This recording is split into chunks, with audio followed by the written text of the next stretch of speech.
In this video, you're going to install Meteor on your machine, getting it set up for the rest of the course. We're going to be installing a command line interface that lets us create, run, and manage our Meteor applications. Now, the installer is dead simple and it's available for Windows, OS X, or Linux. So regardless of your operating system, you're going to have a no-nonsense way to get it on your machine.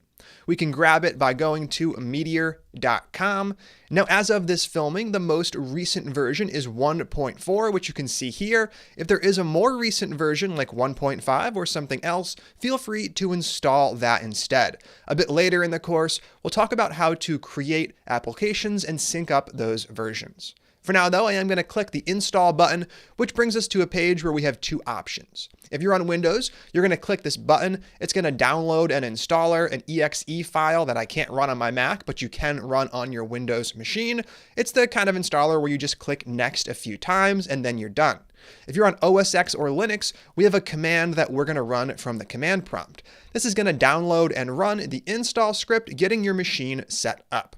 If you're on Windows, you can go ahead and pause the video, run the installer, and when you're done, click play. If you're on OS X or Linux, we're going to go ahead and run this script right now. Over inside of the terminal, we can kick things off by issuing a command, checking for the currently installed Meteor version, which should be nothing since we haven't installed it yet.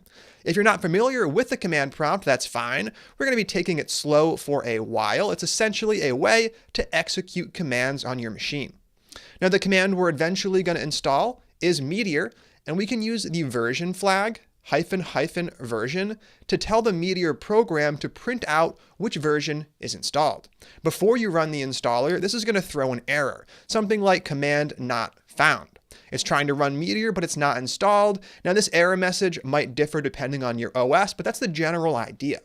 Now I can go ahead and paste in that install script and run it. This is going to go ahead and download the installer. It's then going to run through the installer, asking me for my password. And when it's done, I'll be able to rerun the exact same command, but I'll get an actual version back instead of an error saying Meteor's not installed.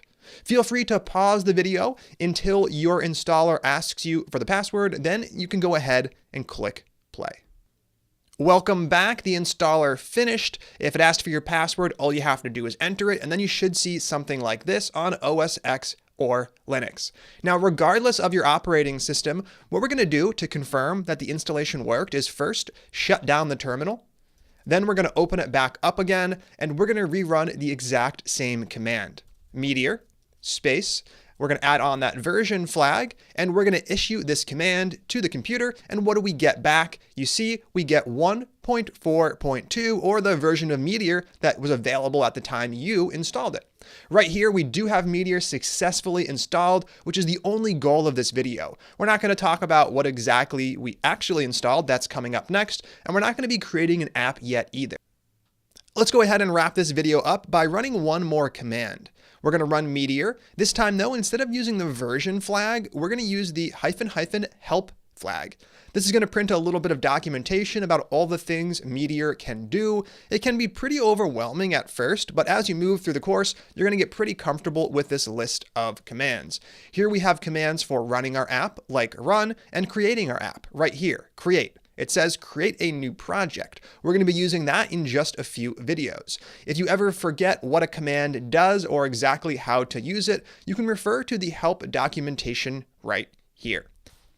If you were able to run the Meteor version and Meteor help command, that means Meteor has been installed successfully and you're ready to move on to the next video where we're going to explore what exactly Meteor is and why it's useful. It's coming up next, so stay tuned. I will see you then.